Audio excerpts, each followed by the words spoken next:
Hey folks, what's up? Just in here, feeling a little funky on my porch.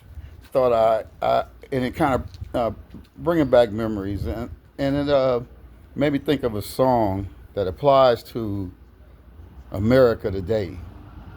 It was written by two people who I had that I knew in my life, and that made an impression on me. And but anyway, the song was written by George Clinton and Vivian Lewis.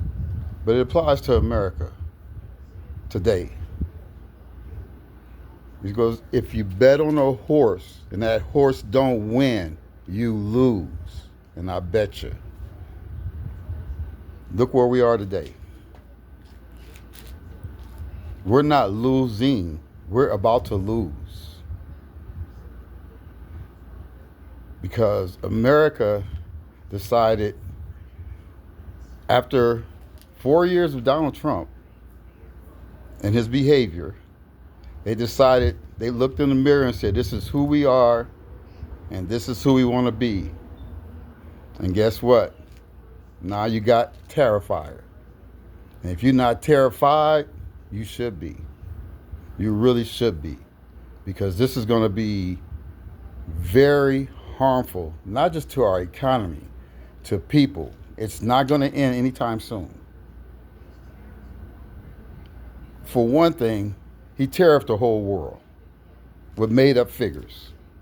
That's just the one thing. But the other thing is these tariffs are not about that. That's not what the tariffs are about. Even at one time, I thought, okay, these tariffs, and then the Republicans would try and use this to try and get their tax cuts, later in the year, because they have to pass that tax bill before the end of the year in order for billionaires to get their cut. They'll tell us we're getting a cut, but we're not getting shit. Anyway, I thought that's what it was. But that's not what this is. As you keep seeing, if you hear the rhetoric, you need to pay close attention. You listen to the rhetoric, you can see he's decided to do an all-out attack on China. This is an economic attack, but this whole thing is geared towards China. With the sad thing about America, our whole thing since World War II, when other countries are doing well or coming to power, is about containment. I mean, even Europe was contained. That's why they're having the problems they're having today. They're reorganizing. They didn't know that they were contained till now, so they're reorganizing. But China, all the global South, the Asiatic countries, India, Africa, those countries have been contained for years. They are done with containment. China, India alone have enough trading power. They don't need us. Those goods that they're talking about that China has, they'll be stuck on the ship. No, they won't. Just between China, Africa, and India, you're talking 4 billion people. What do we have here in America? 330 million? Come on. Maybe they sell it cheaper, but so what? All this is going to do is, this is all it's going to do. And this is why I'm telling you, like, really buckle up. Not just through this these beginning volleys. It's going to be for what happens even as we go down the road. Because a lot of these countries are going to take their trade elsewhere. They're going to stop buying. Why would I buy soy from America at 20%, 15%, whatever the percentage is? Why would I do that when I can go buy it in Brazil at 5%? I mean, not only that, think about this. You're running a $1 billion company.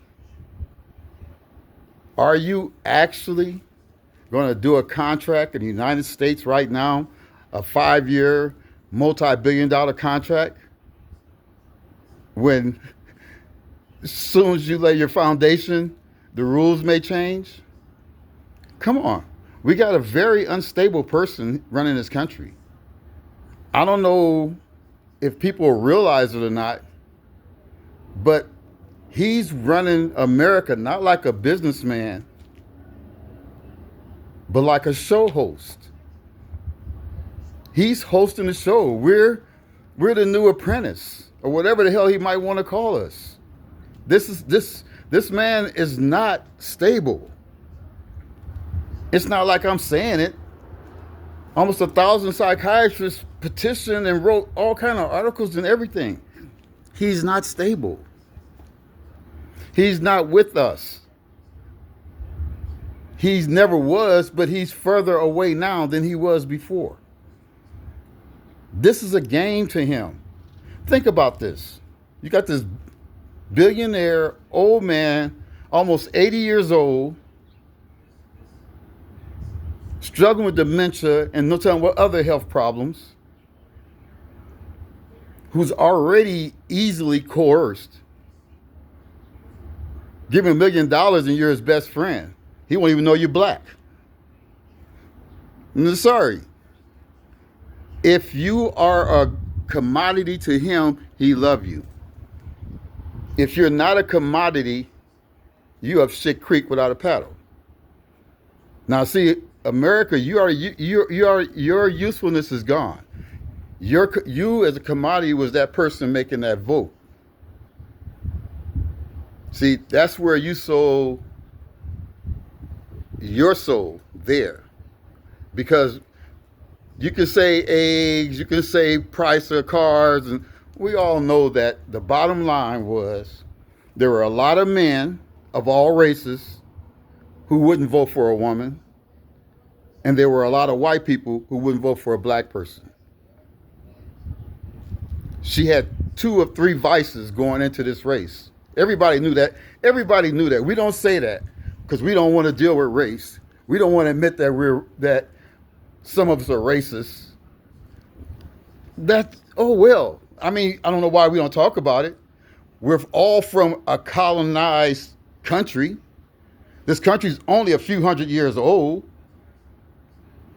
If we keep hiding who the hell we are and not talking about it, this shit's gonna crumble faster than Terrified can take us down.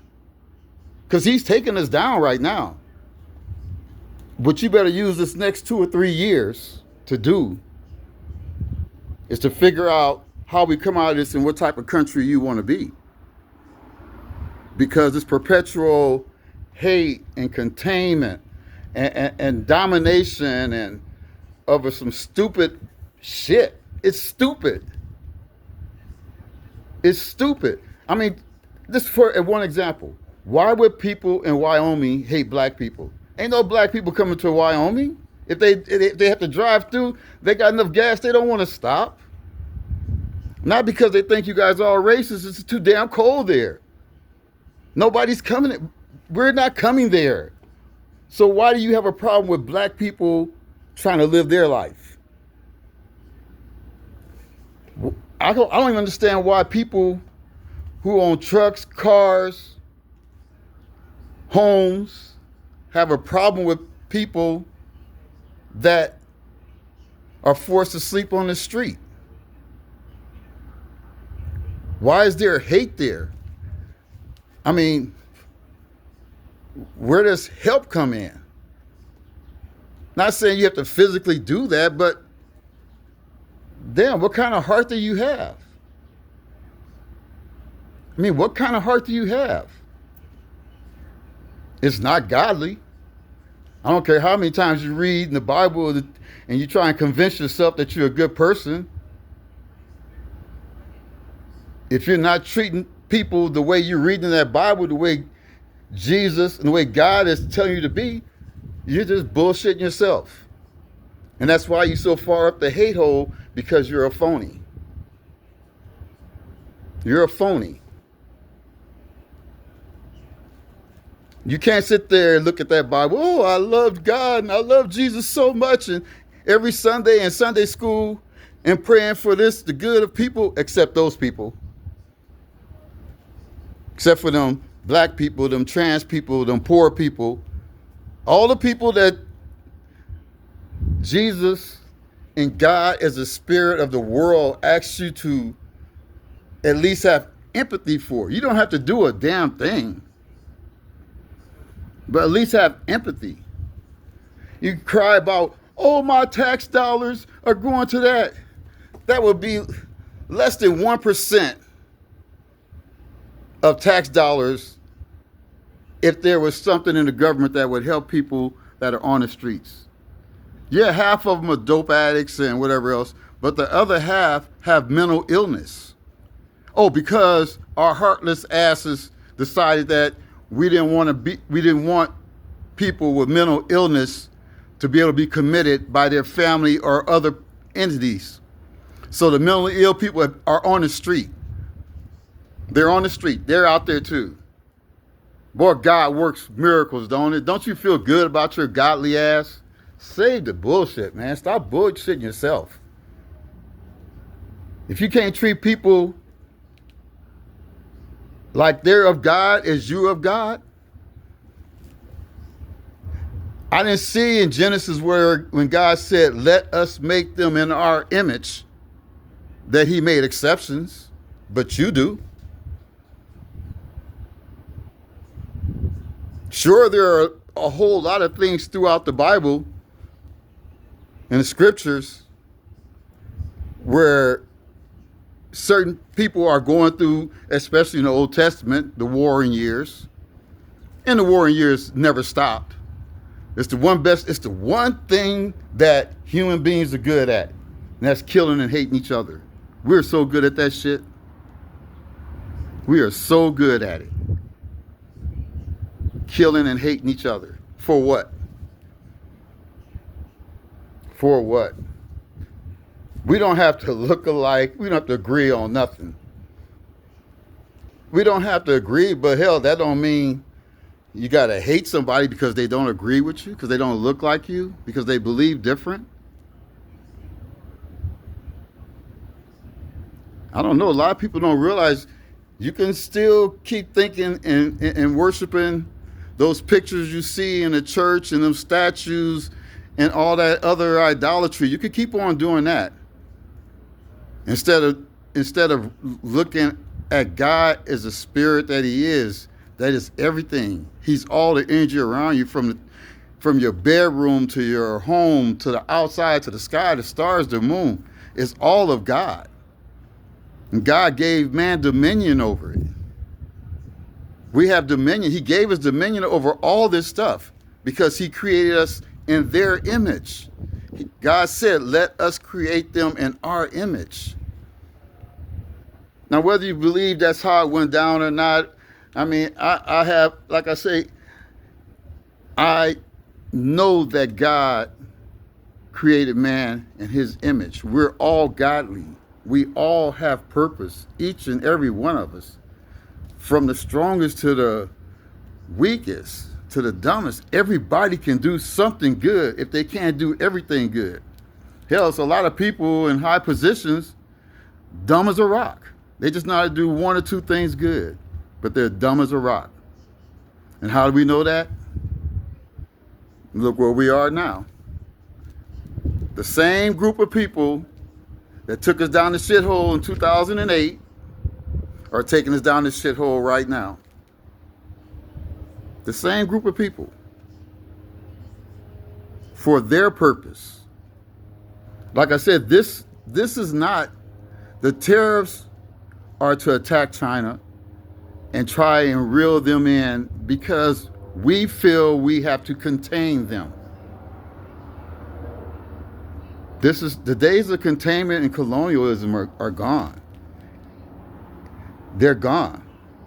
And I'm sorry, the global South has a lot of money, they have a lot of power, and they are 77% of the world's population. They don't need us. But the thing is, contrary to popular belief, the global South are people that love everybody. You're talking about from your Africans to your Indians to your Chinese, despite all the idiosyncrasies. What country do you know was invaded by any of them? No, really. What country do you know that was invaded by China or invaded by Africa or invaded by India? No, that's not what they do. It's to choose peace first. Choose prosperity over poverty.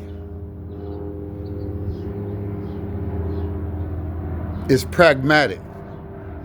No, it's not loving. You don't have to be loving, but it's pragmatic for the survival of mankind, period. And believe me, people who see this say, oh, this dude is full of shit. Oh, well, guess what? And I may be. And 6 months from now, you might see where shit stands in America and know, man, that black bald headed son of a bitch told me some real shit.